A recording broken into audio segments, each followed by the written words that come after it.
Good morning દોસ્તો.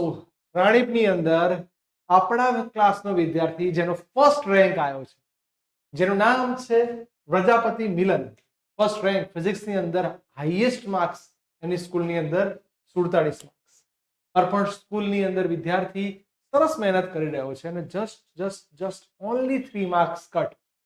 Next time આ 3 marks બી નહીં જ કપાય એવો વિશ્વાસ સાથે આજે આવી રહ્યો છે પ્રજાપતિ મિલન. આવો બેટા.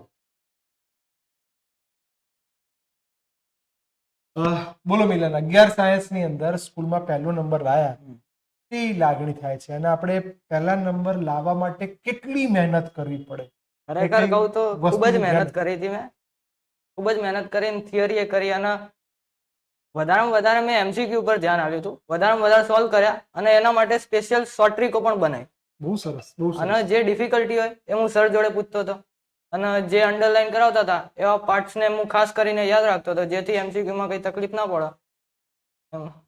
બહુ સાચી વાત કરી કે ભાઈ, અગેન આઈ રિપીટ, હું હંમેશા એવું કહું છું કે થિયરીની સાથે સાથે એમસીક્યુ સોલ્વ કરતા રહેવું જોઈએ. એકલા એમસીક્યુ ક્યારે સોલ્વ ના થાય. અને બહુ જ સૌથી અગત્યનો શબ્દ કીધો, શોર્ટ ટ્રીક. દોસ્તો, મહેનત તો ગધેડો બી કરે છે ને ઘોડો બી કરે છે, પણ શોર્ટ ટ્રીક એવી વસ્તુ છે કે જે તમને નીટ JEE જેવી એક્ઝામમાં 1 મિનિટમાં એમસીક્યુ સોલ્વ કરવો હોય ત્યારે મદદરૂપ થાય. આ સિવાય બેટા કેટલી એક્ઝામો આપણે આપવી જોઈએ, પેપરો લખવાની પ્રેક્ટિસ કેટલી કરવી જોઈએ?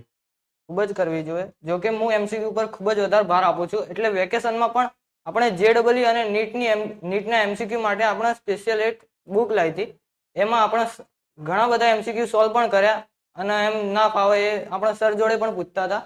એટલે ખાસ કરીને આપણે એમસીક્યુ પર જ ભાર. ઓકે, બીજી બહુ સરસ વાત કરી. વેકેશન જેવા વિસ્તારમાં, એટલે કે વેકેશન જ્યારે પડે એ ટાઈમ પીરિયડમાં બધા જલસા કરતા હોય, તો તમે આનંદ કરો, જલસા કરો, પણ એની સાથે સાથે એક રૂટીન બનાવો કે રોજના 15 થી 20 એમસીક્યુ વેકેશનમાં પણ સોલ્વ કરવાના, જેથી તમારી પ્રેક્ટિસ ના જતી રહે.